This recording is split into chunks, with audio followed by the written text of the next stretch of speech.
Chega mais, torcida gloriosa, a torcida do Botafogo ligada aqui nesse vídeo, plantão glorioso, um pouquinho mais tarde, né? Mas pra gente falar desse sonho vivido desde que tudo aconteceu no dia 30 de novembro, é sonho atrás de sonho. A gente está realizando talvez o maior sonho da história do botafoguense de disputar uma Copa do Mundo, a primeira Copa do Mundo de clubes da FIFA. A gente vai reconstruir esse sonho que passa, obviamente, pelos 3 anos e meio de SAF.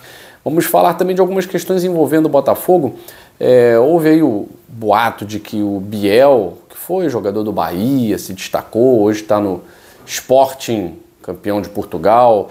Boatos de que o Biel poderia vir para o Botafogo e tal, a gente vai falar rapidamente sobre isso. Uma entrevista também do Renato Paiva que coloca o Botafogo como nota 7, 8, caminhando aí para um 9. E o Rafael, ex-lateral do Botafogo, reafirmando suas perspectivas positivas e otimistas. Eu não sei se é o lado torcedor do Rafa ou se o Rafa realmente assumiu aí a veia jornalística. Enfim, a gente vai falar sobre isso e muito mais depois do seu like. Já deixou o like nesse vídeo? Deixa o like porque com o like você ajuda demais o canal Gigante Glorioso a chegar a mais botafoguenses no Brasil e no mundo. Desde já o nosso muito obrigado pela sua audiência, pelo seu like, você compartilhando com geral e seguindo o Gigante Glorioso em todas as redes sociais. Vamos lá, gente. Antes de falar desse sonho, né, é impressionante como coisas pequenas, como o Botafogo hoje está em um nível tão acima dos rivais que até pouco tempo espezinhavam de nós. Né? Até as estruturas, né, se a gente for falar, os clubes do Rio de Janeiro, porque o Rio de Janeiro domina a Copa do Mundo de Clubes, né? Fluminense, Flamengo, Botafogo vão ter as suas casas, né? Casa Flamengo, Casa Botafogo, tal. O Flamengo está abrindo a casa em Orlando, o Botafogo em Los Angeles. Se você olhar para a Casa Flamengo, parece aqueles barracões de carnaval, onde você tem aquele barracão que está vendendo caldo de cana, tal, sabe? Mais ou menos como é que é? Então, é a Casa Flamengo, lá em Orlando. A do Botafogo, uma estrutura fenomenal, desde a questão estética até totalmente pensada de uma forma para ser uma casa mesmo, confortável para receber seus torcedores.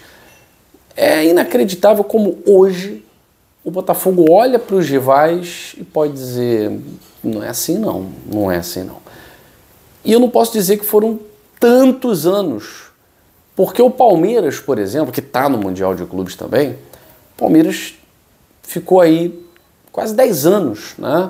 Começou em 2014 e foi numa rota de reconstrução, começando com o Paulo Nobre, que passou por um quase rebaixamento e depois por título de Copa do Brasil, e o Palmeiras foi entrando no eixo até conquistar brasileiro, bi de Libertadores, mais brasileiro.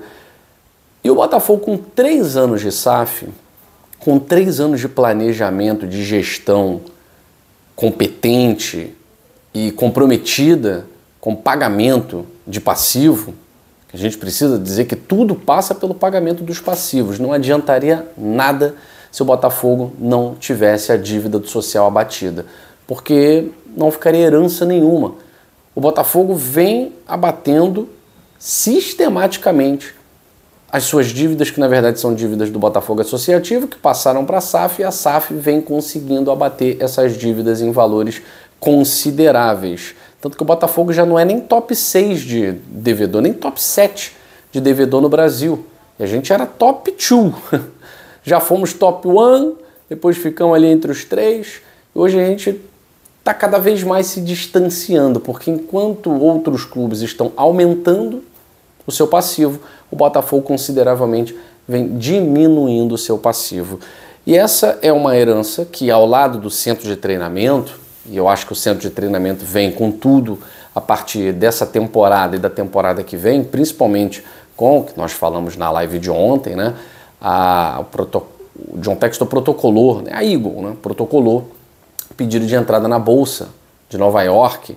Com essas ações, a recapitalização da Eagle Football, o Botafogo vai ter muito mais recursos para poder investir no seu novo centro de treinamento, num centro de excelência, um centro de treinamento global, que que é uma ideia da Eagle desde os primórdios, desde quando John Textor pisou aqui no Brasil.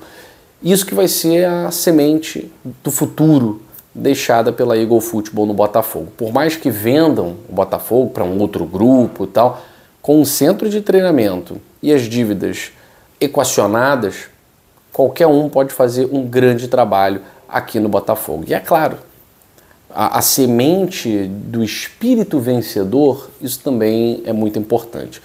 Hoje a gente vê o botafoguense feliz exibindo seu sorriso, sua estrela solitária no peito pelas ruas, ansioso por uma Copa do Mundo de Clubes da FIFA.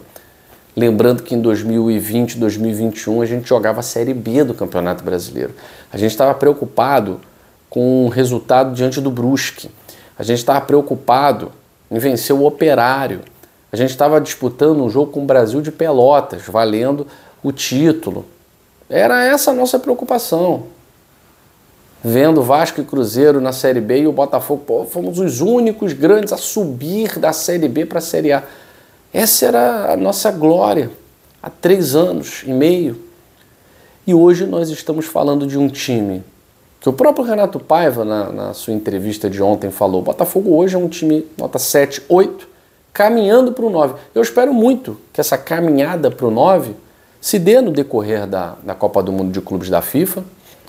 E eu evito, falei na live de ontem, evito dar qualquer prognóstico. Acho que o Botafogo tem que jogar cada jogo como o mais importante. Se pensar em classificação, tudo passa por esse jogo. Tudo passa por esse jogo. Esse jogo de domingo, jogo de amanhã. A gente vai ter uma cobertura especial aqui no GG para vocês.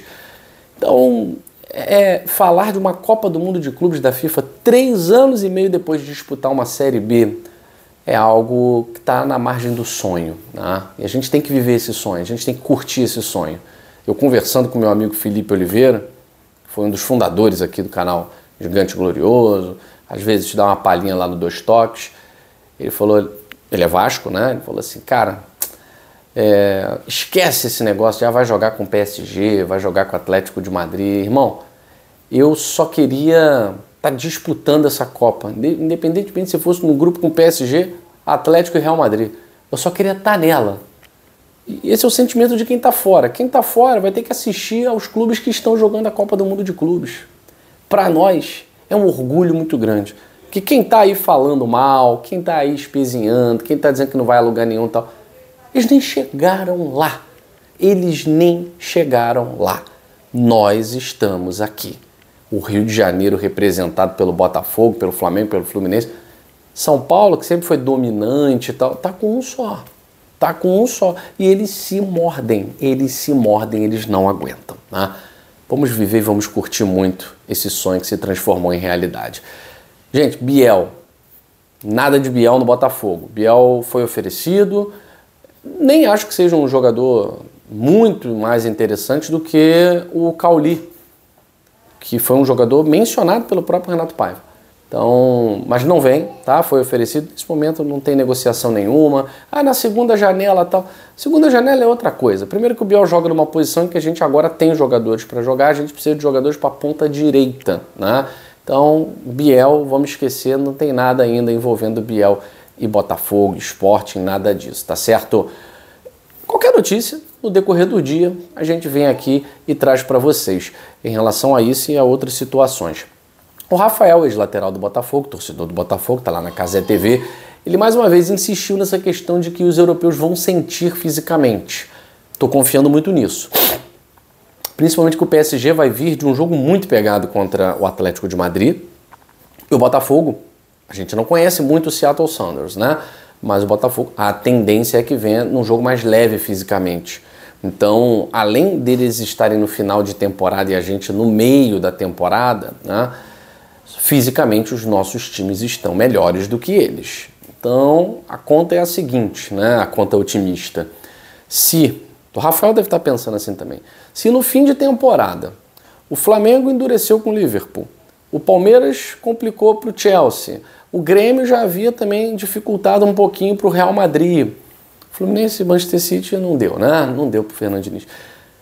E isso os times brasileiros esgotados, vindo no final de temporada. E eles no meio. Agora é o contrário. Eles estão vindo de uma temporada desgastante e a gente está no meio de temporada. Então tomara que fisicamente isso faça a diferença, tá certo? Eu fico por aqui. Mais tarde a gente volta em outra edição do Plantão Glorioso. Valeu!